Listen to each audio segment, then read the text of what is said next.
Bienvenidos a la cuarta clase donde vamos a hablar del patrimonio paisajístico de la Argentina en la parte pública. Hasta ahora vimos toda la parte privada de nuestro patrimonio paisajístico y hoy vamos a empezar lo público, las plazas, que después derivan en parques, etcétera, ¿no?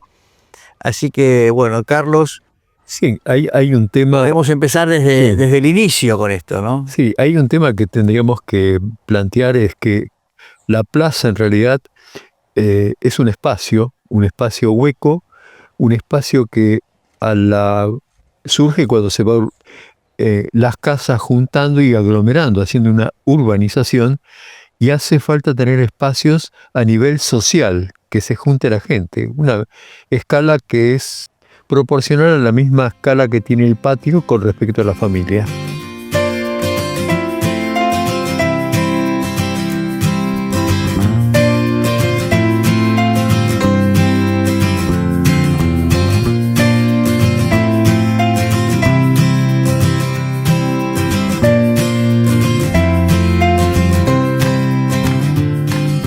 Hay un tema muy interesante que en algunos poblados que se han hecho trabajos de arqueología en España, aparece algún poblado íbero donde aparecen las plazas, o mejor dicho, esos lugares o esos espacios, y tenemos dos casos. Por ejemplo, uno de ellos, siempre las construcciones de esa época fortificadas, era una época tremendamente inestable. Exacto. En la primera aparece todo lo que son el conjunto de casas con un hueco en el centro, como si fuera un gran patio rodeando habitaciones, pero no, eso era a nivel urbano. Y la segunda, que nos muestra también un elemento que tiene que ver con la inseguridad, la plaza aparece en un borde. ¿Por qué? Porque no entran a los forasteros que venían a hacer mercado. Claro. Siempre el espacio público relacionado también al espacio comercial. Tuvo mucho que ver. Siempre. Una forma de, cuando son más de 2 casas o 3 casas, el intercambio ya no es pasarle una mercadería y cambiarla por un vecino, sino que va a un lugar donde hay una oferta abierta. Que todavía son épocas donde no hay moneda. Claro. Todo es trueque. Todo es trueque.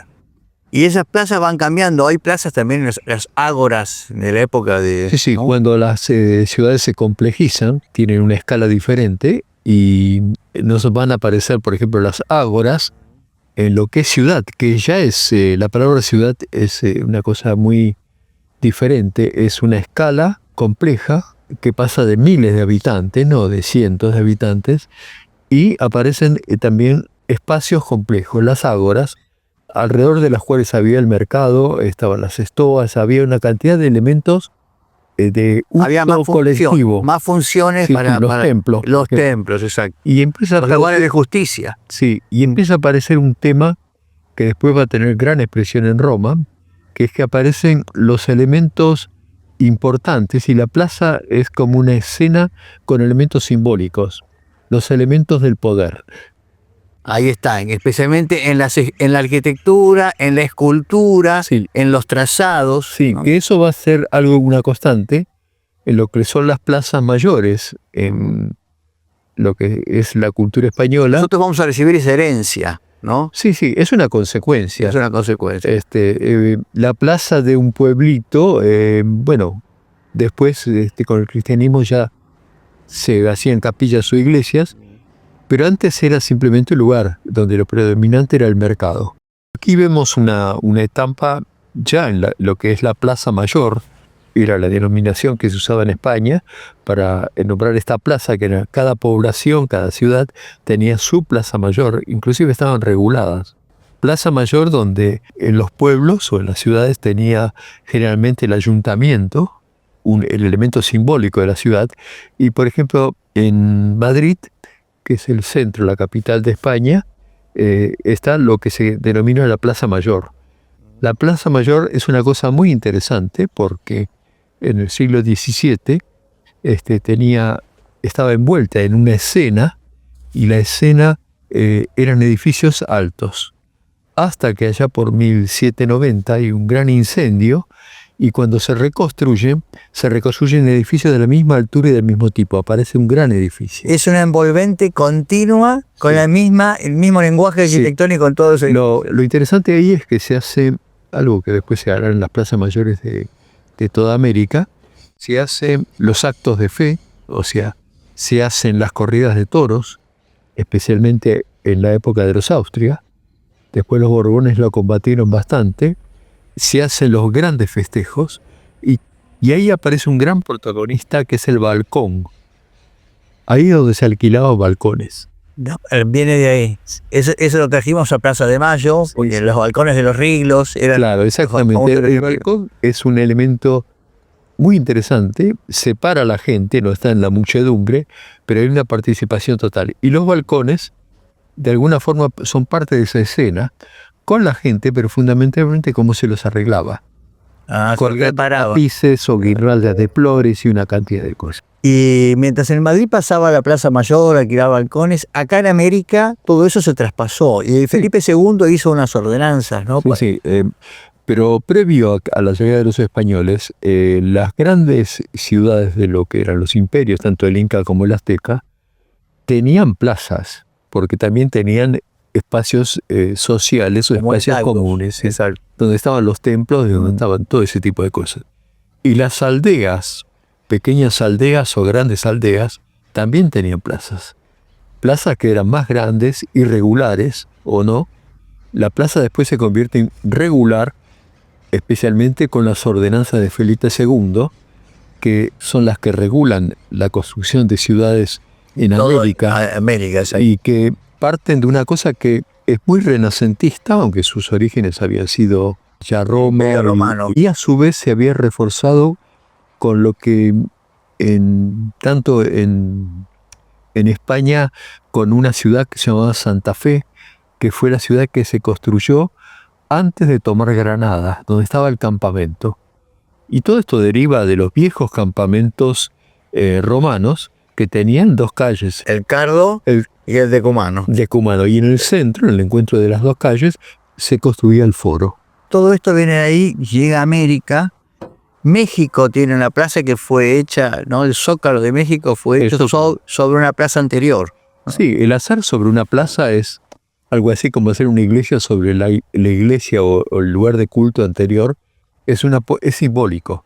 Exacto. Porque por ahí lo podían haber hecho al lado, pero no lo hacen al lado, sino porque es el triunfo de uno sobre otro. De una civilización sobre otra. Tenemos también las plazas de los guaraníes, que ya lo hablamos en la primera. Sí, eso es común a todas las aldeas. Las plazas que se generan y que es tan importante en las reducciones jesuíticas, es una plaza que expresa muchas cosas, porque la plaza es el centro de una población, pero toda la escena está referida a un elemento importantísimo, la fachada de la iglesia. Y la vamos a ver en el enorme trabajo decorativo y arquitectónico que tienen las fachadas. Después las plazas, en un costado generalmente estaba el Cabildo de Indios, que no tiene importancia desde el punto de vista simbólico, cosa que sí lo aparece en las ciudades españolas. En la reducción la que tiene importancia es la iglesia. No, el Cabildo español sí, tiene importancia. Tiene importancia. El Cabildo de Luján, el Cabildo de Salta, ¿no? El Cabildo de Buenos Aires. En la región nuestra, el primer lugar, que no hablemos de plaza, pero de escala social, va a aparecer en el Fuerte, en el Real, donde rodeado de las viviendas, algunas precarias y otras no tanto, aparece un hueco. Y en el dibujo de Ulrico Schmidl. Sí, en el dibujo de Ulrico Schmidl. Ahí ya se ve el hueco. Se ve el hueco, ¿no? Donde están sacrificando algún animal o algo así. O sea que ese sería nuestro inicio. Sí. Buenos Aires tuvo esta plaza mayor que en lugar de estar en el centro de la ciudad, estaba en, digamos, el borde de la ciudad. Estaba en el río. Eso surge de las recomendaciones o de las ordenanzas de Felipe II, que hay dos tipos de ciudades. La mediterránea, que tiene la plaza en el centro, y las que son o que están conectadas a alguna ribera, que la tienen en el borde. Sobre el borde. La Plaza Mayor, al principio se componía de una plaza seca con un palo de la justicia. En lo español aparece el palo de la justicia como algo casi condición de ciudad. Y el palo de la justicia tiene una larga historia porque en realidad es un tótem que nos viene de muy antiguo, una especie de expresión de lo que era la montaña sagrada. Es muy larga la historia, pero no es un palo cualquiera, es un palo que tiene una gran carga simbólica. El rollo de justicia, también lo he leído, ¿no? Que es esa imagen de Juan de Garay fundando la Segunda Buenos Aires, donde se ve un tronco muy, muy recto con una acta clavada en el tronco. Sí, eso lo vamos a ver después expresado en un obelisco, sí, o una pirámide, claro, ¿no? O en una escultura, un elemento monumental. En un elemento. Sí, abajo de ese rollo se administraba la justicia, se hacían los castigos. Y la plaza en esa época también tenía muchas actividades, porque era el lugar común. Se empieza a generar un protomercado cuando la ciudad empieza a crecer. Acordémonos que la ciudad de 1620 no llega a 2000 habitantes, lo era un pobladito, y el mercado era simplemente un lugar de encuentro, pero se corrían en los festejos los juegos de cañas, que era un juego que ya viene su origen en época medieval, donde se enfrentaban dos cuadrillas, generalmente en España eran la de los cristianos y los moros, siempre ganaban los cristianos, y entre nosotros eran los indígenas y los cristianos. Lo que se hacía era de a caballo, vestido con las mejores galas, y que identificaban a cada cuadrilla, se tiraban lanzas unos a otros, como una especie, porque todos los juegos de esa época, y hasta bastante avanzado el siglo XIX, no eran simplemente juegos, son elementos que tienen origen en el entrenamiento militar. Exacto. Y también otra cosa que se hacía en la plaza mayor, son los alardes. Los alardes es el entrenamiento militar, porque cada vecino, una condición para ser vecino, es de la defensa de la ciudad. Exactamente. Se vio mucho en las invasiones inglesas todo sí, esto, ¿no? Y vamos a ver otra cosa. La primera corrida de sortija entre nosotros, es también otro juego de origen árabe oriental, donde alguien de a caballo tenía que acertar una lanza, no un palito como ahora, una lanza en un anillo. Y la primera que se corrió fue en los festejos de la santificación de San Ignacio. ¡Qué guay! En lo que después se llamó la calle de las Torres, que es Rivadavia. Al costado del cual estaba las instalaciones de la dependencia o la iglesia jesuítica. O sea que vemos que en la Plaza Mayor de Buenos Aires estaba el comercio, estaba la justicia, estaba el juego. Hay mucha función. Todo lo de escala social. Toda la escala social sucedía en una, sí. Y eso mismo, como pasaba en Buenos Aires, ha pasado en las plazas de las distintas ciudades del país. Podemos decir que en Córdoba, en Tucumán, el lugar por de la escala social. Mendoza.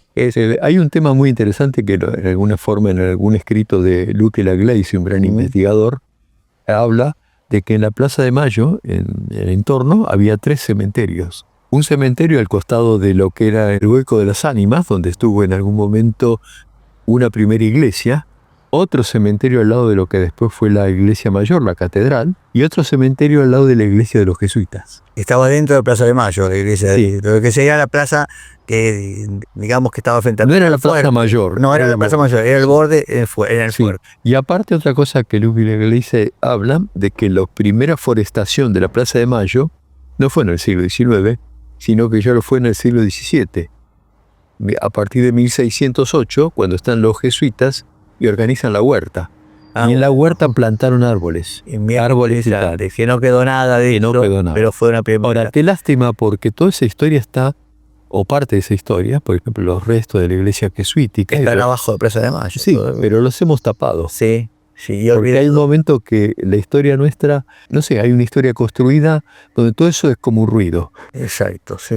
Bueno. También están tapados los restos de lo que fuera la Recoba. Están ahí abajo. Y están ahí nomás. Quizás algún día se puedan. Sí, yo creo que sí. Es interesante lo que decía de los cementerios, porque muchas plazas que después fueron plazas de pueblos empezaron siendo el cementerio. Y me viene a la memoria Capilla del Señor, que vamos a ver ese tema, que es un pueblo histórico de la provincia de Buenos Aires, en donde ellos tienen su plaza frente a la iglesia, pero antes de ser la plaza fue el cementerio. hasta que el cementerio se traslada en 1850 con las leyes higienistas afuera del pueblo y ese vacío termina siendo una plaza. Sí, hay una dinámica de los espacios muy interesante. Lo que es importante en las plazas mayores es la regularidad. Claro, que es la regularidad del damero de la ciudad. Claro, que también es la regularidad y el disciplinamiento de la de sociedad. la sociedad, de las leyes. Las leyes. Hay una imagen muy linda de una decoración un poco barroca sobre Plaza de Mayo. Eso sería algo efímero de los paisajes. Hubo un acontecimiento muy importante, o había acontecimientos muy importantes cada vez que había un acontecimiento en España, como la asunción del rey. Claro, importantísimo. Y en 1759, cuando asume el reinado Carlos III, se hacen grandes festejos.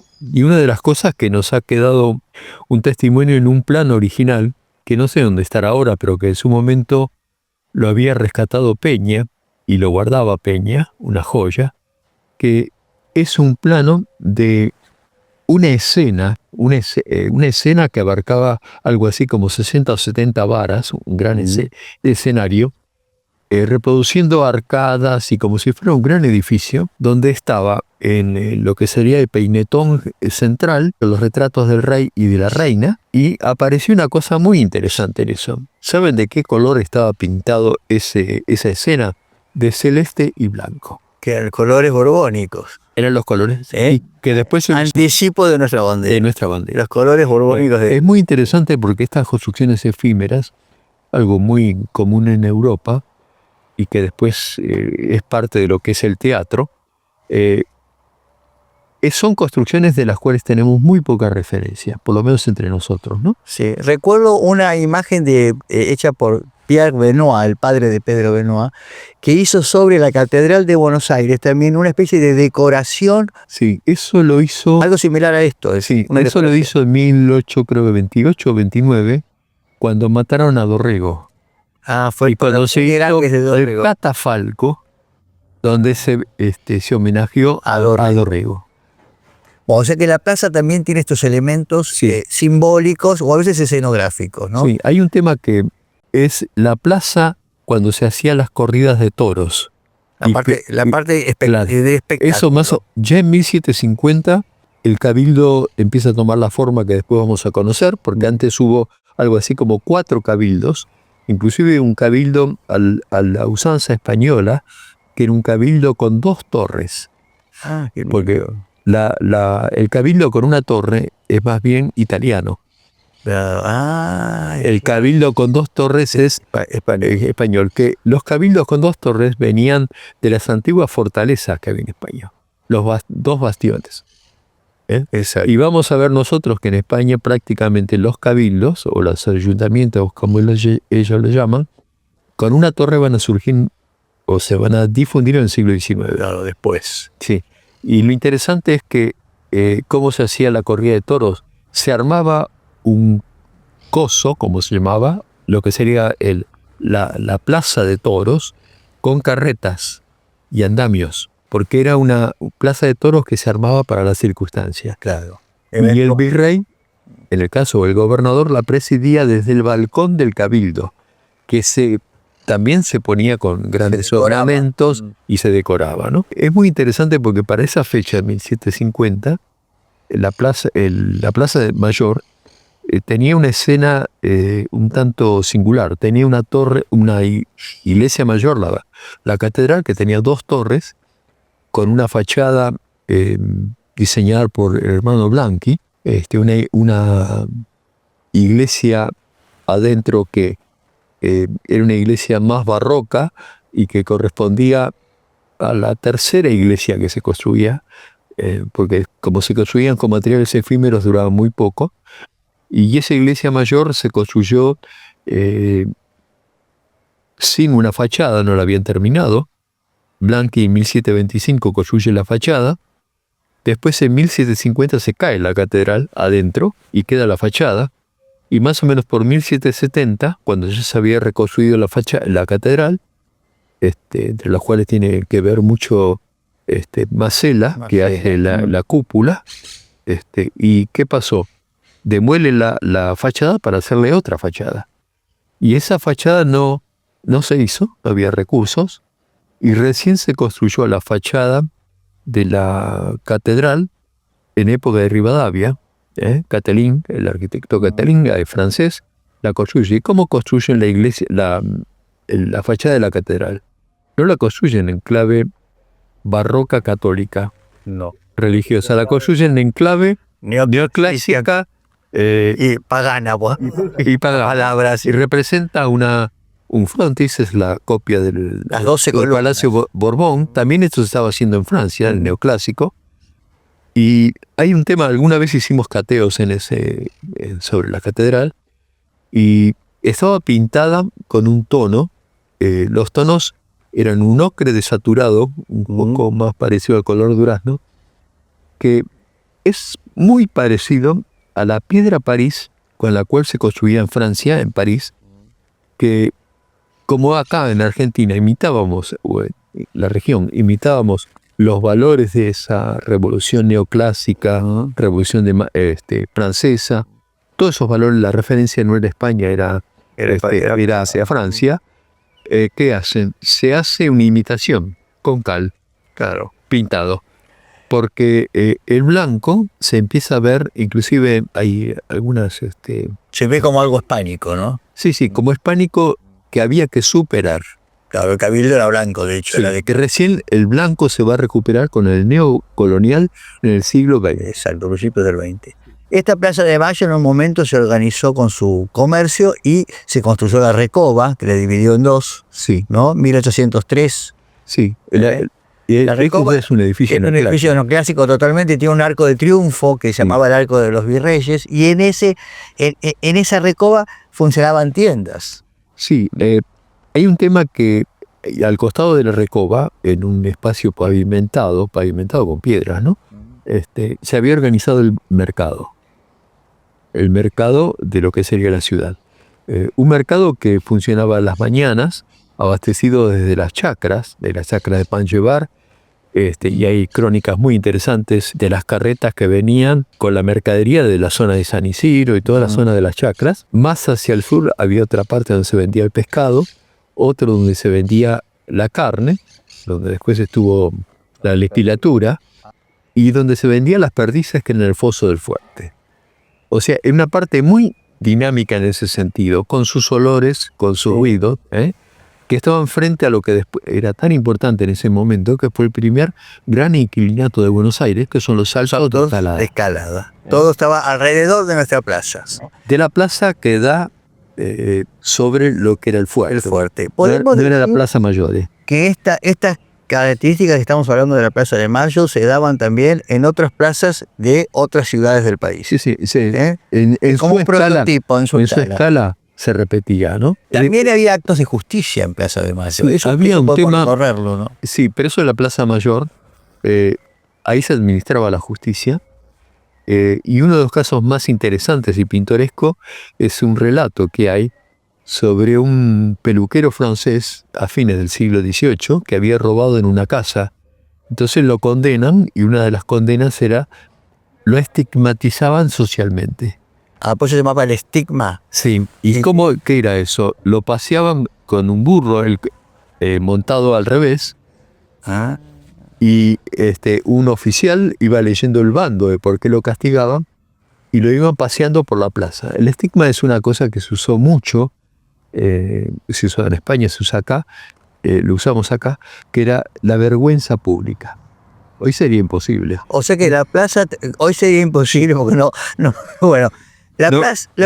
cabríamos.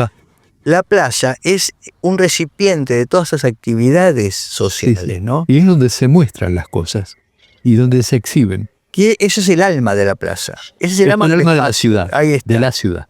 Bien. Es el alma de la ciudad, que se va a ir complejizando en el siglo XIX, donde se le van uniendo otros factores. Claro.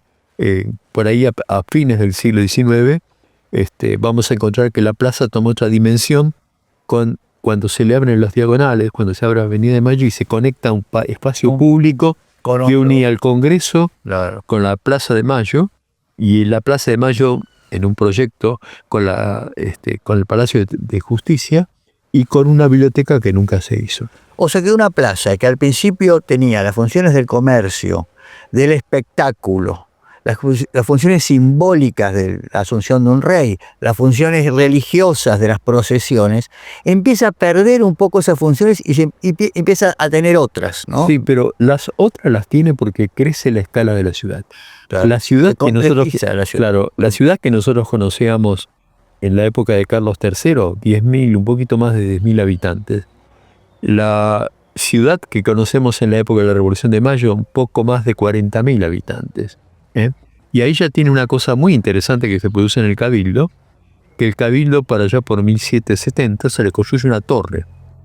Y en 1790, con el importe que resultó de vender 200 cueros, se le pone un reloj.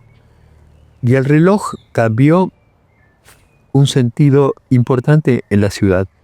¿Qué pasaba? Las horas y la regulación de la ciudad antes se producía a través de las campanas de los conventos o de las iglesias. En general eran todos conventos, con los maitines, las vísperas. Y a partir de 1790 empieza a aparecer un reloj que tiene minutos. Eso también cambió la sociedad. Se hace específico. Claro, también había aparecido un cambio importante en la gente. La aparición del reloj de bolsillo, por supuesto no lo tenían todos, sino algunos, o el reloj de repisa. Ya en el siglo XVII, y en el siglo XVI también, habían los relojes de sol y los relojes de arena. Pero tener un reloj mecánico entre nosotros era bastante raro. Claro, pero ahí hay un cambio importante que es la regulación del tiempo. Y el tiempo tiene otro objeto. El tiempo tiene 24 horas. Antes era el día y la noche. Me viene ahora la evolución de este espacio público plaza, ¿no? En donde vos hablás del reloj, de la torre del Cabildo. Los cambios políticos influyen de tal manera que cuando nos empezamos a independizar, al año, en 1811, la Plaza de Mayo ya está expresándolo a través de un monumento ese cambio político. Sí, ¿no? sí. Lo que en realidad es un obelisco. Es un obelisco. Un obelisco sospechosamente masónico. Al que llamamos pirámide, pero es el obelisco. Sí. Hecho con una forma muy simple, pero con nuestro primer monumento. Alrededor de eso después, cada aniversario, se festejaban las fiestas mayas, que eran las fiestas que de alguna forma recordaban esa independencia y que era un gran festejo con palos unas kermeses sería hoy, podemos decir. Era de todo, porque era desde el palo enjabonado, por empezar todo engalanado con banderas, el palo enjabonado con todas sus historias, los globos, los montgolfier, que se izaban y Pellegrini hace alguna pintura con ellos, los bailes populares, bueno, toda una cantidad de festejos donde había una cosa interesante. Eran festejos donde participaban todos. La diferencia se hacía por ahí con el vestido y en algunos casos con la posición jerárquica que pudieran tener los personajes. Ya por esa época empieza a aparecer otro lugar que tiene importancia, que es la romería de la Virgen del Pilar, donde también en octubre, cuando es el aniversario de la Virgen, había grandes romerías que convocaban a toda la gente. Y para esa fecha también hay otro espacio que es muy interesante, que se va consolidando, que es la Alameda, lo que ahora es la avenida Leandro Alem, donde se había plantado desde 1790 una serie de ombúes, con algunos pollos, que eran bancos, donde la gente iba entre más o menos lo que es el fuerte, la calle Corrientes, haciendo un recorrido que es la primera vuelta del perro. Exacto. Un espacio muy interesante porque es donde voy, no es el espacio de relación social que se podría producir en el atrio de las iglesias, sino que es un espacio como cívico-laico. De interconexión, cívica de la ciudad. Sí, que eso ha quedado en las plazas de nuestros pueblos hasta no hace demasiado, que es la vuelta del perro. Exacto.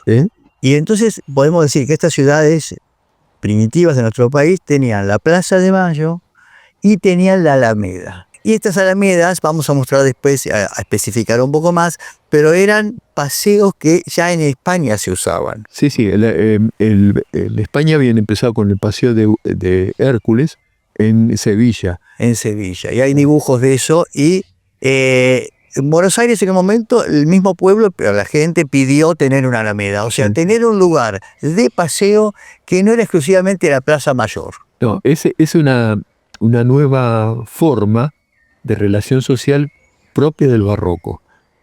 Exacto. De hecho, las alamedas son espacios dimensionados longitudinalmente. Son bien barrocos en ese sentido, son ejes, ¿no? Bueno, entonces hemos visto bastantes cosas de la Plaza de Mayo. Me gustaría hablar un poquito de la escena de justicia que sucedía en estas plazas, ¿no? Bueno, una de las cosas es, no solamente en la Plaza de Mayor, sino también lo que le llamaban el Campo de Marte. Se ejercía la justicia y la justicia era bastante cruenta en esa época. En su momento, por ejemplo, tenemos en una imagen lo que fue la sentencia que tuvieron los hermanos Reinafé, que los habían fusilado. Primero los fusilaron y después los colgaron durante 6 horas, que era lo que se usaba en su momento. Era bastante cruel. Esto también se produjo después de la caída de Rosas, con Cuitiño y Alén, el padre de Leandro Alén, cuando los ajusticiaron y los exhiben, porque una de las cosas que tenía el ajusticiamiento es ser el ejemplo. Claro, es un poco lo que vos decías del estigma, ¿no? Es como un heredero del estigma. Sí. Estos espacios públicos, especialmente la plaza, tenía también esta función, ¿no? La función de la justicia. Un estigma que no era solamente del ajusticiado, después llegaba a la familia, ¿no? Claro, exacto, era todo. Era todo, ¿no? Bueno, con esto hemos dado un panorama un poco de las distintas funciones de la Plaza Mayor, la aparición de la Alameda, que después vamos a especificar en algunos dibujos. Creo que con esto podemos cerrar un poco el concepto, digamos, de lo que fueron estas plazas, ¿no? Sí, yo creo que hay un tema que cambia la plaza fundamentalmente cuando, después de la caída de Rosas, después de Caseros, 1854 se organiza la Ley de Municipalidades del Estado de Buenos Aires. Y para esa fecha la municipalidad la municipalidad, cuyo edificio estaba al lado de lo que sería el Cabildo. Mejor dicho, y parte se usaba, porque el Cabildo, desde 1821, en época de Rivadavia, dejó de tener la función que tenía antes de ser el lugar donde se reunían los vecinos para administrar la ciudad. A partir de eso, ya el vecino tenía que ver con la propiedad y representaba a cada uno de los propietarios. Pero en 1821, con los nuevos aires de la Revolución de Mayo, aparece una nueva forma, que es la Sala de Representantes. La Sala de Representantes no representaba a los vecinos, sino un nuevo concepto, el ciudadano. Y entonces el edificio ya no servía, simbólicamente y funcionalmente. ¿Y qué se hace? Se hace la Sala de Representantes, que la hace Catel en 1822, en la Manzana de las Luces, que ya no es bancos sentados uno enfrente de otro, sino que es un hemiciclo, una nueva forma. La arquitectura en general, como un vestido, acompañó a los cambios. Estos cambios dentro de lo posible. Primero fuerza el cambio, el adaptarse, y cuando no puede y puede económicamente, tiene un nuevo produce vestido. Una forma a que se adapta a... Pero es importante ver que lo que cambió es la sociedad, que tiene sus expresiones. Y el Cabildo pasó a tener funciones administrativas, perdió importancia simbólica, mucha importancia simbólica. Inclusive hay, después de avanzado el siglo, propuesta de demolerlo. Y ya por allá, por 1860, se lo remoza, se le pone, por ejemplo, a la cúpula se le reviste en pas de calais, que antes era de hojalata, la cúpula original, y se lo remoza, pero pasa ya por 1880 a ser el Palacio de la Justicia, claro, que era una de las funciones que tenía el antiguo Cabildo. Y por la cárcel. Claro, atrás tenía la cárcel. Es muy interesante los cambios que se van produciendo en el Cabildo. Cuando se organiza el Palacio de los Tribunales, se le cambia el aspecto. El aspecto español pasa a ser un aspecto maquillaje y con su ampliación de la torre y sacado de los balcones. Lo interesante es que se cambian las carpinterías y se cambia el color. Claro. Y Es otro mensaje. sí, es otro mensaje. Y aparece un color que en esa época se difundió muchísimo, que es un verde oliva. Esto por tradición, porque no han pelado tantas veces al Cabildo que no hay posibilidad de hacer un cateo, ¿no? Ni hay documentos.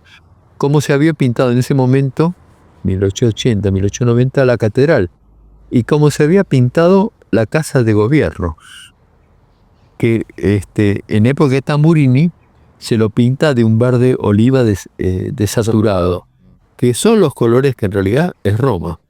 Claro, claro. Que son solemnes. Y son bien distintos al blanco. Sí, al blanco, no. inclusive al ocre, que estaba pintada la catedral. Bueno, hemos visto el desarrollo de los espacios de las plazas mayores de nuestras ciudades.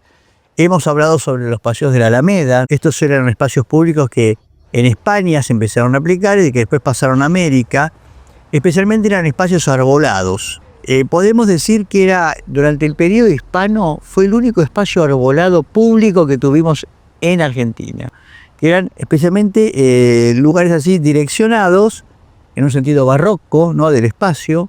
Ya hablamos que Córdoba tuvo su Alameda, Mendoza tuvo su Alameda, Tucumán tuvo su Alameda y Buenos Aires también tuvo su Alameda a fines del siglo XVIII, que es esta imagen tan linda que es un cuadro donde muestra la rusticidad del espacio y la conexión especialmente con el río. Plantado con sauces y ombúes. Eran los únicos lugares arbolados de recreo de espacios públicos. Ahí vemos una placa donde vemos una alameda teórica, ¿no?, las alamedas que se plantaban en España y que se intentaron implantar aquí.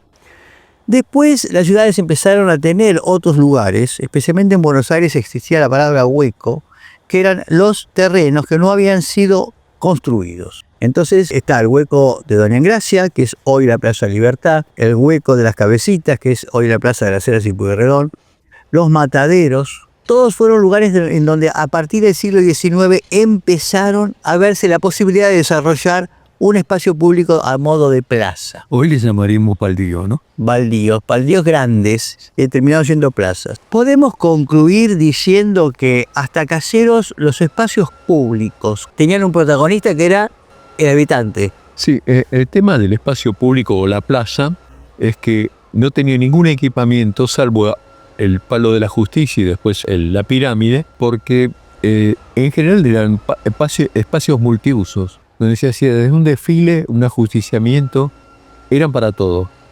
Y en realidad el hombre es protagonista en esos lugares.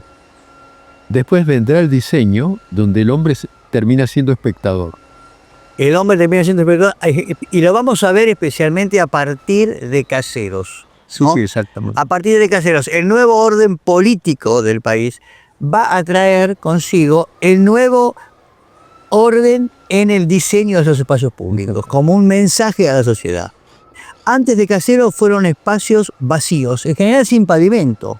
No. Vemos los cuadros de Plaza de Mayo, de las plazas mayores, en general eran sin pavimento. Y bueno, lo mismo sucedía con los paseos de Alamedas, tampoco tenían pavimento. Hay un tema de la Plaza Mayor, que también un protagonista era el caballo. Exacto, el transporte mismo. Sí, el transporte o la cabalgata, pero que termina siendo controlado con los cercos alrededor de las plazas. Algo que va a durar hasta bastante avanzado del siglo XIX. Exacto, se evita que el caballo, la tracción a sangre, ingrese a la plaza. Sí. Y se coloca un primer cerco, que a veces son unas cadenas, son unos alambres. Exactamente. Eso se ve mucho en las plazas de las provincias.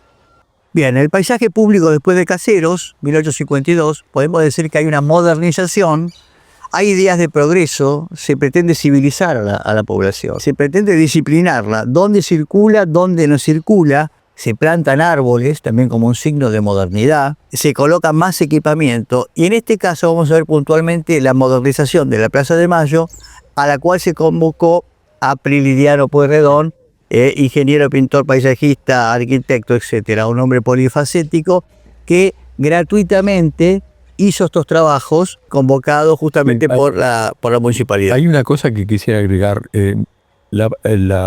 Este cambio, en realidad, es la consecuencia del disciplinamiento general y ordenamiento de la sociedad en un sentido de ciudad moderna. Van a salir los códigos, se le va a dar una importancia a la educación.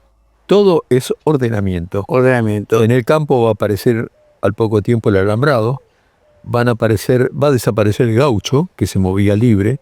O sea, todo termina siendo ordenado. Y es muy importante toda esa segunda mitad del siglo XIX. Claro. Antes había un ordenamiento casi de base feudal. Y ahora es el civil.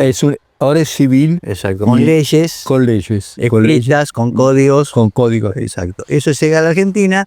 Lo vemos reflejado en Plaza de Mayo, en la primera propuesta de ordenamiento de la plaza, que la realiza Prilidiano Pueyrredón, plantando paraísos, planta 300 paraísos, según él mismo escribe en una carta a su novia que residía en España. Él planta estos paraísos para dar perfume, dice, a las calles de Buenos Aires que tenían justamente mucho olor a bosta de los caballos.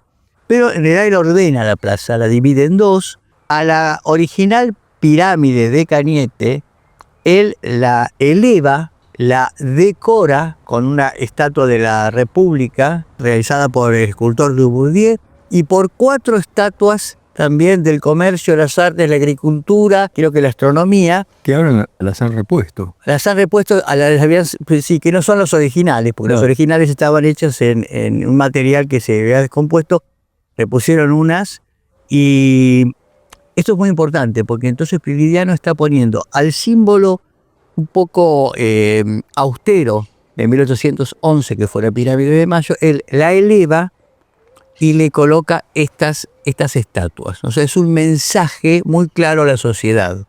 Algo proporcional a los cambios que va teniendo la sociedad, ¿no? Exacto. Se va acomodando. Mientras que el otro era un símbolo a nivel de casi un pueblo, ahora va siendo una ciudad. Tenemos que pensar que para la época de Prilidiano, por ejemplo, la ciudad ya tiene alrededor de 70.000 habitantes. Perfecto. También Prilidiano aconseja que tiene que terminarse la fachada de la catedral, con lo cual vemos que él entiende que la envolvente de esa plaza es tan importante como la plaza misma. Esta propuesta de Prilidiano realmente va a ser un gran cambio, ¿no? Porque podemos decir que es la primera vez que se hace un arbolado en un espacio público, ¿no? de Buenos Aires, y vamos a ver después cómo esto se replica en otras ciudades de provincia. Especialmente vamos a ver la Plaza de Mercedes, que inmediatamente copia este modelo de Prilidiano. A lo largo del tiempo, en 1871, aparece la Exposición Nacional de Córdoba. Podemos decir lo importante que fue eso para el desarrollo de la industria agropecuaria especialmente, ¿no? Sí, es un cambio total, porque en realidad es la modernización. Ya se había hecho una exposición en lo que eran los antiguos caserón de Rosas en 1858, y esto es consecuencia de una visita y una imagen de progreso que Sarmiento vio en una exposición de París, la de 1867. Cuando él viene trata de hacer la exposición, pero está la epidemia de la fiebre amarilla, la posponen, y en 1871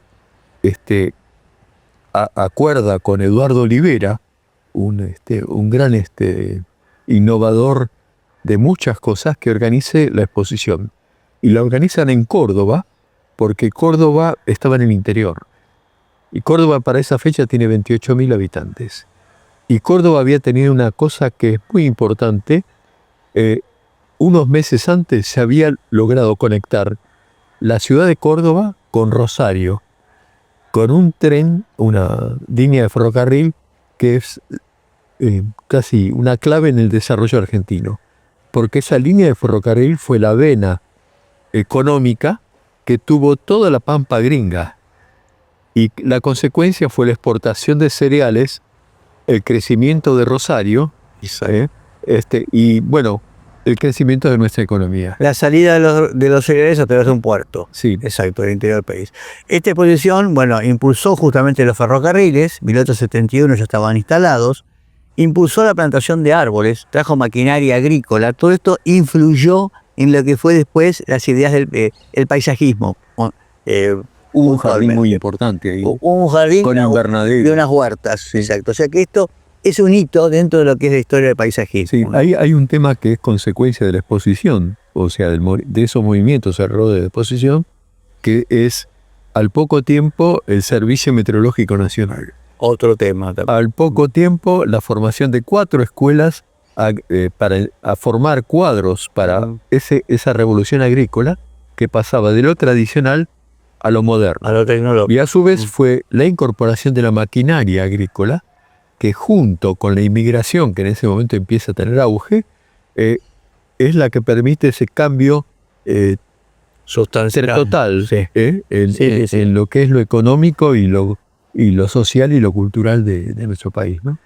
Bueno, como consecuencia de todas estas cosas, vamos a nombrar algunos actores, ¿no?, de esta modernización del paisaje en el país, y tenemos que nombrar a Torcuato de Alvear, primer intendente de Buenos Aires, que decidió cambiarle esa imagen colonial hispana a la ciudad, abriendo la Avenida de Mayo, tirando la Recoba, modernizando la ciudad en el sentido que se entendía en ese momento, ¿no? Junto con él, Juan Busquiazo, que fue justamente el director de todas estas obras, de todos estos paseos, gran, urbanista, podemos decir también, hizo propuestas para Plaza de Mayo. Busquiazo fue un gran propulsor de las grutas, de todo este estilo nuevo que venía importado de Europa. Junto con ellos, Eugène Cocteau, un francés que fue director de Parques y Paseos de Buenos Aires, Hay varios parques hechos por Cocteau. Hay varios parques, vamos a ver. Aparece como Sí, después quedó como ocultado. Sonia Berman lo levantó un poco del olvido y vamos a ver la obra que hizo Courtois, pero él junto con Eduardo Ladislao Olenberg compartieron ese cargo de director de Paseos de Buenos Aires, y ellos también modernizaron, ayudaron a tener este nuevo concepto de jardines, empezaron a traer el jardín público como una necesidad de la mano del higienismo.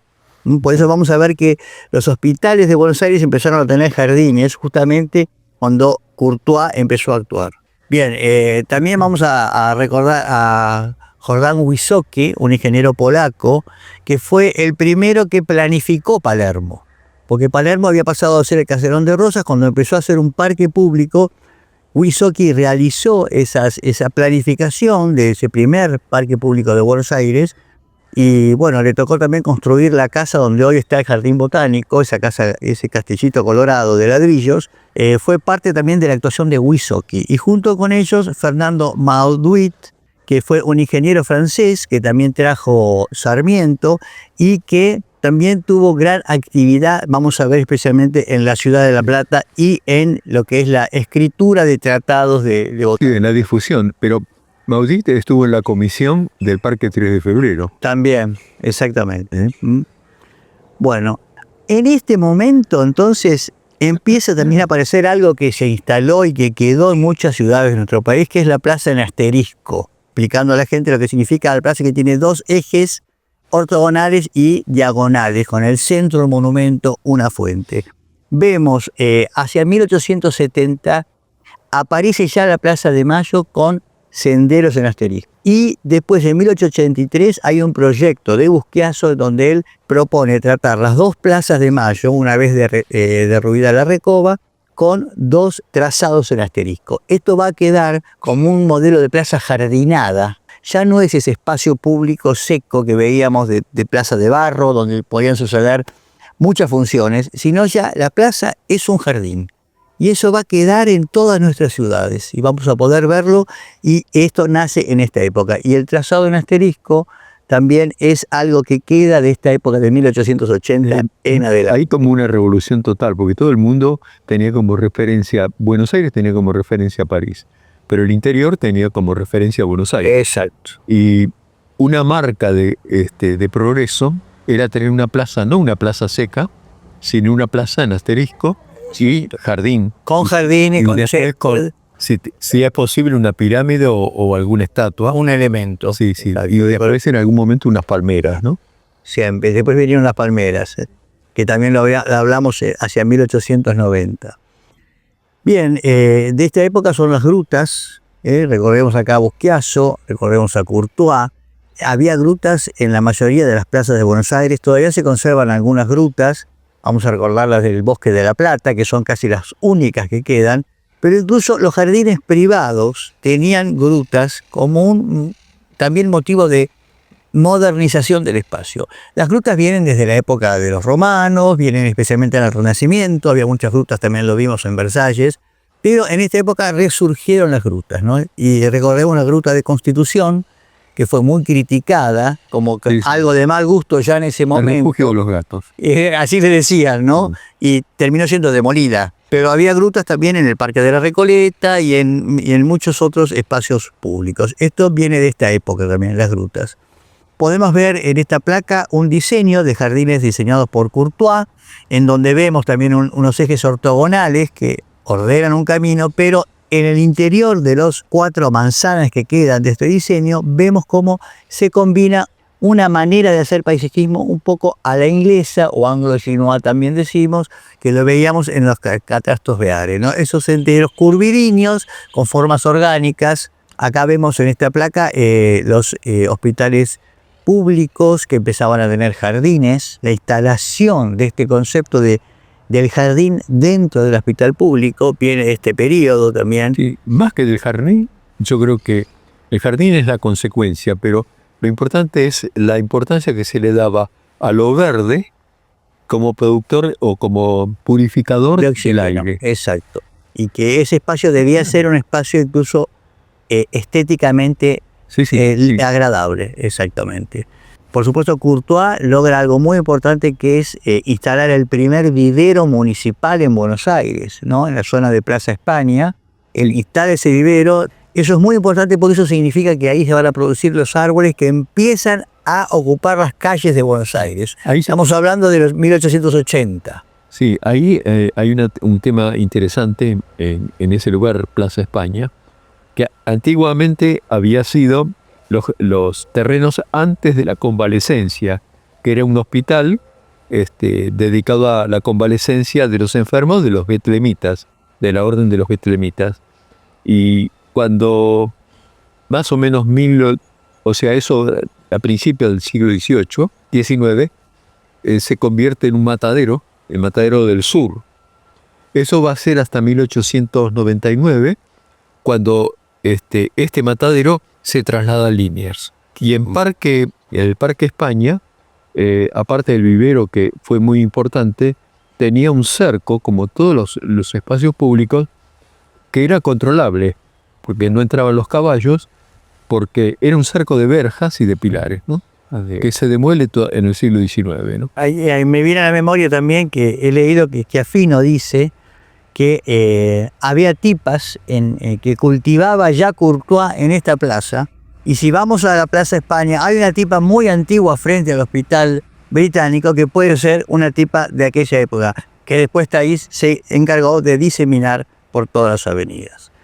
Bueno, hablamos de la plaza en asterisco, vamos a hablar también de la ciudad en asterisco. El modelo más terminado de esta ciudad es La Plata, justamente un modelo pensado según las leyes del higienismo, un modelo en donde hay una plaza cada 6 cuadras, en donde hay un eje fundacional con los palacios que están rodeados de jardines. Cada edificio público va a tener su jardín alrededor, y esto es algo único en la Argentina, fue único en el mundo, cosa de que nos valió ganar la medalla de oro de la Exposición Internacional de París de 1889. Y esta ciudad le va a dar mucha importancia al arbolado urbano, mucha importancia. Hay un antecedente, ¿no? Que es el de Adrogué. El de Adrogué, que hacen los arquitectos Canale, padre e hijo, donde el verde se pone como un ingrediente importante para el armado del diseño. Incluso el trazado en asterisco, que también tiene las diagonales. Exactamente. Sí. Bien, bueno, en La Plata, como decíamos, está el eje fundacional, hay parques públicos, hay plazas, hay jardines alrededor de los edificios que están flotando entre jardines. Y la gran importancia del arbolado público, especialmente con tilos y con árboles aptos para veredas, justamente para producir sombra. Ya por esos años se estaban plantando árboles, ya lo dijimos en algún momento, en las ciudades. O sea, el árbol, o sea, lo verde había desaparecido del interior de las manzanas. Y había llegado a la calle. Y había llegado a la calle. Exacto. En La Plata también se cuenta con un parque público que se hace sobre la base de la estancia de Iraola, pero que también tiene un diseño realizado por Fernando Bauduit, que después va a ser transformado, pero bueno, que hay una primera idea de un espacio. Ahí podemos ver las grutas que se conservan, el lago, el bosque en sí. Y de Bauduit rescatamos que escribió 2 libros, El jardinero ilustrado, especialmente que junto con Pelufo tenían como el objetivo dar los conocimientos agronómicos a todos los inmigrantes que estaban llegando al país en ese momento para que puedan desarrollar estas artes de la horticultura. Eso era muy importante. Fue un poco lo que hizo Grijera en 1819, lo estaban haciendo ellos en 1880. Hay una nueva actitud que creo que un símbolo muy importante es la exposición de Córdoba, de la difusión para cambiar los modos. Para modernizarlo, exacto. Audito mucha importancia de eso. Otro elemento que tuvo importancia es las publicaciones que hace el Anuario de Agricultura de la Sociedad Rural, donde también había propuestas. Y antes, Carlos Enrique Pellegrini, con su Revista del Plata en 1853, también hace propuestas. O sea que es un proceso que tiende a mejorar esta relación del hombre con las ciencias agrarias. Sí, no tiene nada que ver 1850 y la agricultura con 1900 y la agricultura. Nada que ver, son cosas diferentes, porque hay un proceso en el medio que lo modifica. De lo tradicional se pasa a una cosa moderna y a una dimensión que en algún momento permitió ser el granero del mundo, ¿no? Exactamente, y hay unos pasos que se van realizando. Sí, no. Este libro de Grijera, que lo dijimos en la primera parte cuando hablamos del paisaje privado, bueno, se repite 80 años después con los 2 libros de Bauduit, El jardinero ilustrado y el Tratado Elemental de Agricultura. Y las organizaciones, pero ya más a fin de siglo, de las escuelas de agronomía, ¿no? De las facultades de agronomía. Exactamente. Bueno, hay un momento en que se organiza o se va organizando el sentido de nación, especialmente en los años 80, hay todo un nuevo pensamiento y se refuerza con algo que es importante, las expresiones que querían formar un panteón nacional de aquellos que se consideraban, no de todos, sino de los que consideraban protagonistas de una época. Y vamos a ver, había tenido antecedentes esto, uno de los antecedentes es la columna con el busto de Belgrano en 1858 en la Plaza de Luján. Por esos años también aparece una columna que es un homenaje a la Constitución. Aparece en 1863 un monumento dedicado a San Martín en Plaza de Marte, o sea, en lo que sería Plaza San Martín, y de la cual el monumento está, lo único que cambió es el basamento. El pedestal lo modernizaron. Así aparece otro que todavía está frente a la Casa de Gobierno. A Belgrano. A Manuel Belgrano. Y recordemos también que Mercedes es un caso especial, porque en 1856-57 hay 2 cuadros donde podemos ver, por un lado, la Plaza de Mercedes como una plaza mayor embarrada, sí, con caminos aleatorios, pero toda sin pavimento. Y inmediatamente, 2 años después, un dibujo de Dolores Aubidé, una mujer mercedina que pintaba acuarelas, donde ella representa la plaza mirando hacia la iglesia, pero ya la plaza bordeada por paraísos y en el centro de la plaza una pirámide. Entonces es como un eco de la Plaza de Mayo en una ciudad a 100 kilómetros de Plaza de Mayo. Sí, es muy interesante porque el agregarle a la plaza, el espacio público, un elemento simbólico fuerte, es como, no sé, es un mensaje. Es un mensaje muy importante. Muchas veces con connotaciones masónicas. Claro, por lo menos con connotaciones nuevas. Sí. Y recordemos aquí la Plaza San Martín de La Plata, cuyo primer monumento central era el monumento de la Primera Junta, ¿no? Con una gran pirámide central rodeada de estatuas de los justamente integrantes de la Primera Junta. ese monumento fue levantado. En las primeras décadas del siglo XX fue reemplazado por la lindísima estatua que hay ahora de San Martín. Y esas estatuas fueron diseminadas a distintos otros espacios públicos. Una de ellas terminó en Pergamino, creo que la de Moreno mismo, y bueno, otras no sabemos bien.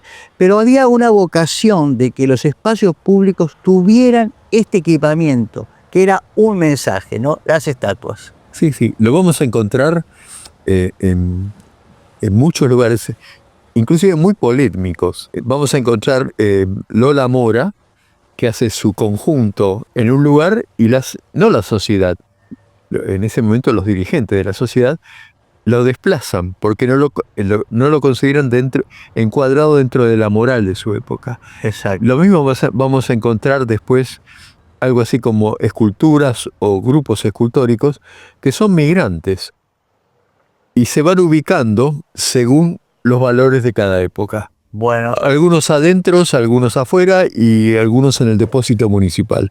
me viene a la memoria el monumento a Falucho, que estaba justamente instalado cuando se inauguró en Florida, justamente en Florida, en la Plaza San Martín, en la calle Florida, y fue trasladado más tarde. Cuando estuvo en Florida estuvo como excesivo para esa sociedad de que un negro estuviera en uno de los lugares protagónicos De la ciudad.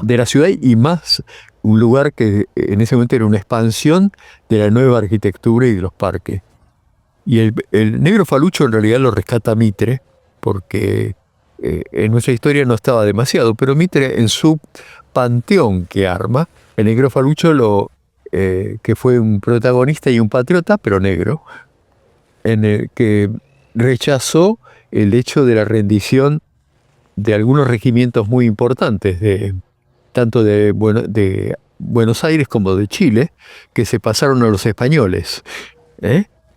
Y rechazó eso y se negó a izar el pabellón español y lo mataron al pie.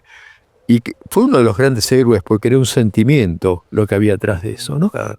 Mitre lo rescata y bueno, lo ponen ahí frente, lo que había estado, creo que frente a la calle Maipú o algo así. Florida Maipú. Maipú. Y al poco tiempo, después de las protestas y esas cosas, lo pasan a un barrio allá por Villa Crespo y al tiempo lo pasan a un lugar donde nadie lo viera, que es en Luis María Campos y Santa Fe, frente al regimiento de patricias. Y eso nos habla de dos cosas: del racismo que muchas veces se conserva en la sociedad, repudiado pero sigue, y la movilidad que tienen los símbolos. Los símbolos son una expresión en cada momento del ajuste de lo que la percepción monumental, simbólica, al valor que tiene cada momento. Lo vivimos recientemente con el traslado del monumento a Colón a la costa. Exactamente. Afortunadamente reconstruido, pero trasladado. Sí. Eso pasa, y lo vamos a ver en Europa muchísimo, con los cambios de regímenes, que también ellos los tienen y muy, muy grandes, y de repente las multitudes voltean determinados monumentos y elevan otros. Exacto. Bueno, durante la época del centenario estuvieron lo que se llamó los festejos del centenario en 1910, se creó una comisión especial, estaba el intendente Guiraldes, de esa comisión participaron miembros de la sociedad destacados y se decidió levantar justamente estatuas y monumentos a los próceres de Mayo.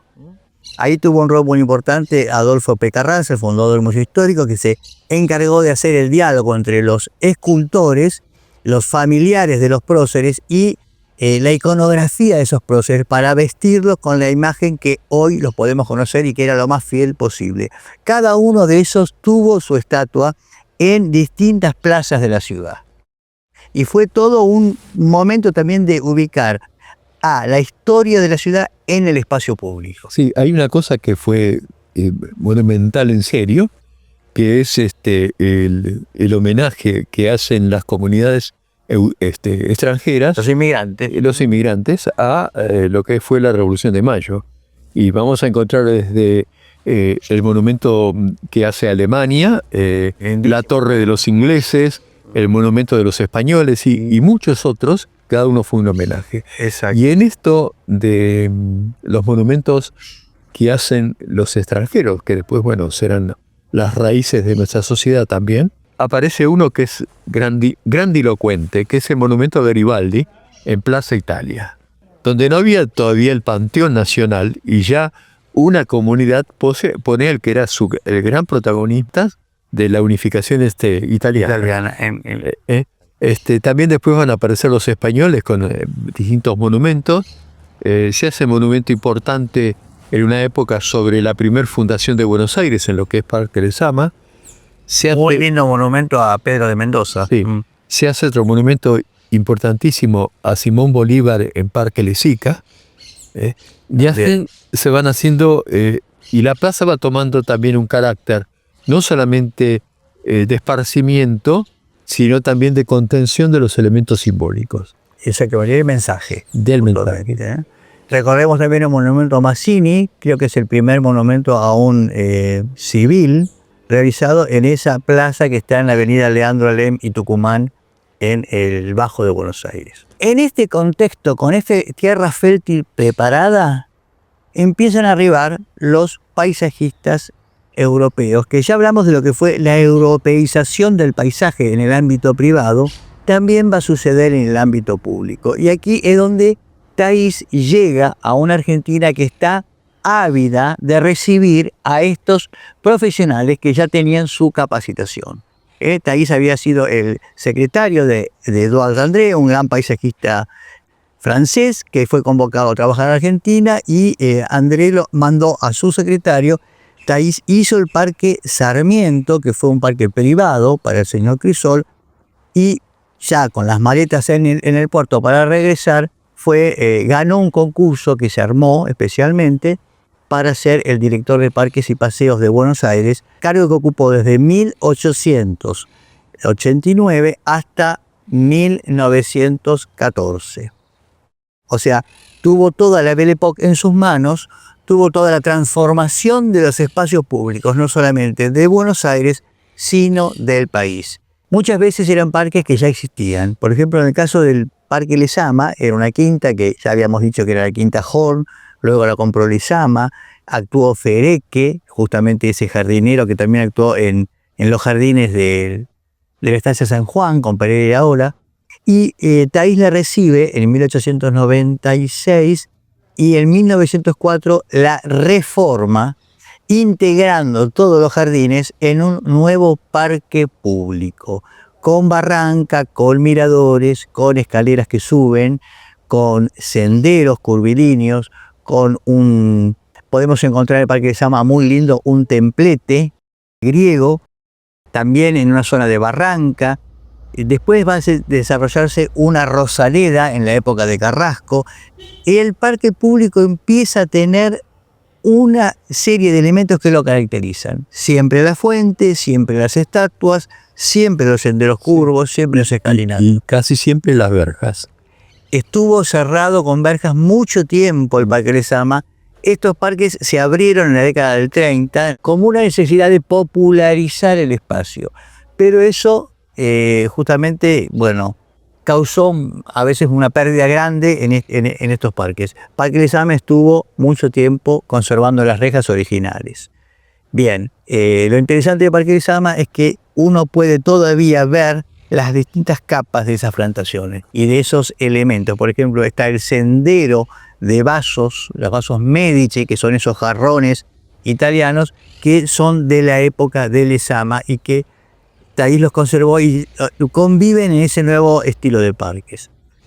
Dentro de estos parques recordemos Plaza Francia, cuyo monumento fue donado por la colectividad francesa, un monumento interesantísimo hecho por un escultor consagrado de Francia de ese momento, y es una plaza con un diseño diferente, centralizado, una plaza chica, pero siempre hablando de plazas ajardinadas, con cantelos de césped sobrelevado, con florales, con árboles nativos y exóticos combinados. Recordemos también dentro de lo que fue la obra del Jardín Botánico como una obra educativa, una obra donde uno podía recorrer las distintas partes del jardín de una manera sistemática para comprender las distintas familias botánicas. Por eso tiene que ver mucho con lo que es la parte de investigación científica y también de educación y de producción de nuevas especies. El jardín botánico tenía elementos importantísimos como el invernadero, que se importó directamente desde Francia y que generó también esa imagen finisecular propia que uno ahora puede encontrar en el jardín. Y luego otros parques, que entre ellos vamos a nombrar algunos: Parque Centenario en 1910, la remodelación de la Plaza de Mayo en 1896 y también la Plaza del Congreso, entre otra infinidad de parques. Yo quisiera agregar algo sobre Parque Centenario porque hay una cosa muy interesante. Esos eran la antigua chacra de Gaona. Después lo compran los hermanos Piñeiro y en su momento uno de los hermanos dona el terreno y a su vez deja un legado para fundar un hospital que lleve su nombre, el Hospital Piñeiro. Es muy interesante ese cambio porque significó toda una política de la municipalidad de adquirir o por donaciones o una serie de cosas toda una cantidad de chacras que había ya arboladas, algunas de ellas, y que permitieron después tener una especie de cinturón verde alrededor de Buenos Aires en los barrios. Y ahí vamos a encontrar desde Plaza España, Parque Rivadavia, exacto.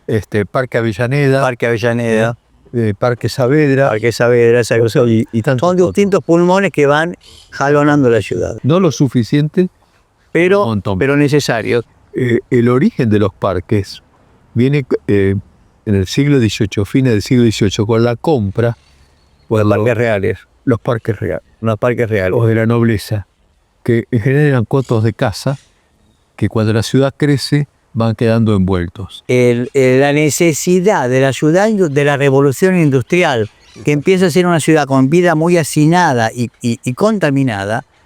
Los parques reales que existían, como en París el Bois de Boulogne, en Madrid los Bosques del Retiro, esos parques fueron abiertos temporariamente al público y fueron definitivamente abiertos como una necesidad de la nueva sociedad. Eso es lo que Sarmiento vio cuando fue a Estados Unidos y vio el Central Park y volvió diciendo: tenemos que tener nosotros también un parque público. Por eso surgió Palermo. Sí. Bueno, de la mano de Thaís, Palermo tiene ya su trazado actual. Él logra ese parque de Wysocki, hecho sobre el Parque de Rosas, logra darle un aspecto afrancesado, Beaux-Arts, con las avenidas curvas, con la plantación intercalada de árboles nativos y de árboles exóticos, y especialmente con la construcción de los lagos. Porque estos paisajistas traían esta necesidad de que el agua tiene que estar presente siempre en el paisaje. En el caso de Thaís podemos decir que es una firma de sus parques. Siempre vamos a ver que hay un lago. A veces el lago era más difícil de hacer, a veces menos. En el caso de los lagos de Palermo se utilizó la tierra de la excavación de los lagos para levantar las vías del tren. Entonces hubo como una economía de recursos propuesta por Thaís y muy interesante. Y vamos a ver que esto sucede en las ciudades también del interior. Luego los parques de las provincias van a tener cada uno una personalidad, un espíritu diferente en base a dónde están implantados. El Parque Sarmiento de Córdoba, que fue el primer parque que hizo Thaís en la Argentina, tiene muchas similitudes con el Bois de Boulogne de París. En el lago, en los bosques, en la ornamentación. Es un parque que le da mucha importancia a las extensiones de césped, ¿no? Y que tiene a su vez una rosaleda, tiene estatuas y especialmente tiene vistas lejanas desde lo alto de los distintos miradores. Es un parque muy europeo, quizás por eso, quizás yo pienso que fue el primer parque de Thaís en donde Thaís todavía no se adaptó tanto al lugar, sino que aplicó los conocimientos que traía desde Europa y quedaron plasmados en ese parque. Por ejemplo, el Parque Urquiza en Paraná tiene una fuerte impronta de la barranca y de las vistas al río. Es un parque donde la ciudad se recuesta sobre el río, hay grandes miradores y especialmente se destacan los lapachos en flor. La flora nativa tiene un rol muy importante en ese parque. Por supuesto, los senderos son sinuosos, tiene algunas otras combinaciones con ejes más al estilo francés, más rectos, pero siempre con la presencia de la escultura y de los trazados. El Parque San Martín de Mendoza fue una proeza, realmente un milagro de poder haberse realizado, un parque que se plantó y se regó todo a manto, o sea, se iban a través de la ladera del cerro, iban tirando el agua, iban canalizándola en las acequias y cada planta se regó con ese manto de agua. Es un parque que tiene muchas especies exóticas, porque son las especies que se podían plantar en ese momento, especialmente pinos, álamos, plátanos y palmeras, pero donde podemos encontrar también a la guaribay como uno de los árboles característicos que es nativo de su lugar. Hay un tema que es muy interesante en ese parque, que está, no sé si los restos o parte de las construcciones de lo que fue la Escuela Agronómica de 1871. Anterior al parque. Sí, claro. Anterior al parque. Seguramente eso no. De esas que surgen de la exposición de Córdoba, ¿no? Consecuente. Una de esas escuelas que trata sí, el cultivo de las ciencias agronómicas. En este parque se destaca especialmente el lago como una firma de Taís, ¿no? Y la importancia del agua en un lugar desértico como Mendoza. El lago tiene una importancia especial, y la fuente de los continentes, que también es todo un símbolo en una de esas rotondas de entrada al parque. También se destaca la ornamentación en lo que son las rejas de acceso, que también fueron importadas de Europa, y que todavía se conserva. El Parque 9 de Julio, en 1916, a través de un tucumano, señor Soldati, se genera esta posibilidad de que la ciudad de Tucumán tenga un parque público, se destinan los terrenos y Taís traza un parque muy grande en dos porciones de terreno, de las cuales una conserva el trazado y la otra se perdió en parte del trazado porque fue ocupada por distintas instituciones gubernamentales.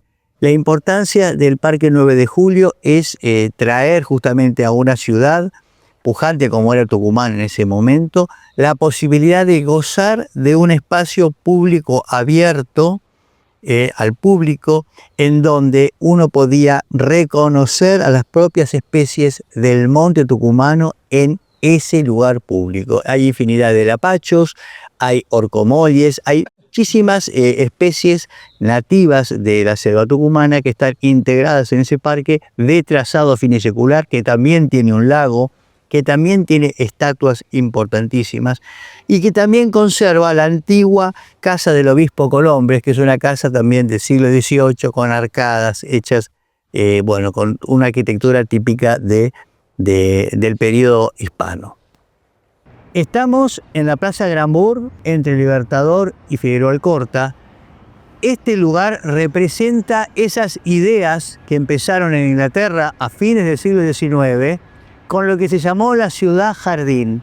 Carlos Taís diseña también para esta zona de Palermo Chico todo un loteo con también calles ovaladas, calles diagonales, una diferente trama que invitaba al recorrido a perder un poquito esa velocidad que nos exigen a veces las calles rectas, al sosiego y esta manera de vivir no solamente cotidianamente, sino de ver el paisaje, fue impuesta en los grandes suburbios de las distintas ciudades del país. Bueno, como conclusión de esta etapa de fines del siglo XIX, principios del siglo XX, hay una demanda social de estos parques, ¿no?, que tiene que ver con el crecimiento de las ciudades y también con este modelo de país que estaba justamente desarrollado a partir del poder de ese momento. Estos parques siempre van a tener elementos característicos, la escultura especialmente, ¿no?, en forma de fuentes, que pueden ser fuentes de hierro fundido, como los de la empresa Baldón, que se distribuían por todas partes del país. Recordemos la fuente lindísima de los continentes en el Parque San Martín. Recordemos las fuentes de Plaza de Mayo, que hoy día están en Córdoba y 9 de Julio.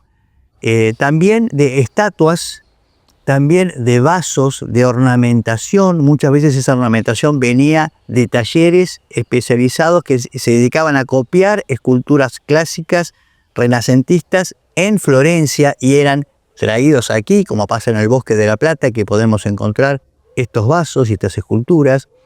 Estos parques tenían siempre la propuesta de paseos a baja escala de velocidad, paseos en carruaje, paseos caminando.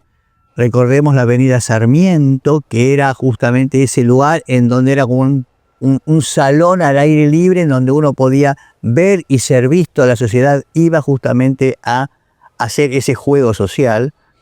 Durante fines del siglo XIX y principios del XX, los parques públicos fueron la concentración de este modelo social, que era un modelo muy copiado de los modelos europeos, donde lo popular no tenía tanto acceso, sino más bien era dirigido a las élites, estos parques. De hecho, el Parque Lezama se abrió en el sur como un contrapeso del Palermo que estaba en el norte. Todavía el sur necesitaba tener un parque público a la escala de Palermo. Yo hay un tema que hemos visto un montón de, o mejor dicho, una evolución muy rápida en casi 50 años, un poco más, sobre la idea de paisajismo urbano. Pero hay un tema que quisiera no olvidar, que hubo grandes protagonistas, grandes diseñadores, pero también hubo muchísima gente en otras escalas. ¿Cuánta cantidad de empleados de estos estudios de arquitectura, estos estudios de paisajismo que dibujaban, que pensaban, que resolvían, incluso de operarios, ¿no? Porque en esa época no había la maquinaria que hay ahora, y esos lagos se hacían a pala, justamente, ¿no? Y a carreta. Entonces, también eso es parte también de la historia que, bueno, le damos este pequeño homenaje desde acá. Les recordamos que vamos a, así como hemos recorrido algunos parques públicos y los hemos mostrado en esta clase, también los esperamos la clase próxima para cerrar esta etapa de los primeros años del siglo XX en el paisajismo público, donde vamos a especialmente a recorrer un parque especial distinto a todo esto que vino después del periodo estudiado, pero que lo queremos mostrar como algo singular, que es el Jardín Japonés de Buenos Aires. Así que los esperamos, les agradecemos, nos vemos en el próximo encuentro el próximo jueves. Muchas gracias. Cuando, por ejemplo, Huret habla de los 100.000 establecimientos de campo que había en 1912, Sí. tenemos que recordar esto. ¿Cuántos jardines diseñados había? El resto, por copia, por lo que sea, tenía otras escalas, que iban desde el jardín con algunas borduras o algún cerco trabajado, y en esto me acuerdo un relato que hace Bernardo de Irigoyen sobre su estancia en San Fermín y el parque, lo que él dice es: mi señora y un peón a lo largo de 30 años hicieron el parque. Impresionante, ¿eh? Sin el diseño, sino copiando. Bueno, nosotros tenemos que pensar que de los 100.000 establecimientos rurales, de muchas plazas, las plazas tienen más fuerza porque tienen un impacto político, progreso, de imitar el modelo. Pero la mayoría de la gente tenía otras cosas, tenía hasta una maceta con una especie exótica que había conseguido un gajo. Y ya eso era todo una... Eso es en otra escala. Una maceta es la escala de la gente de menor nivel, el jardín de un burgués y el parque de la gente de la clase alta. Pero cuando reconocemos patrimonio tenemos que reconocer todas las escalas, porque todos somos. Exacto. No puede haber ausencias. Todo tiene mensaje, ¿no? Todo tiene mensaje. Un mensaje que trata a veces de imitar al de arriba y otras veces toma una entidad propia.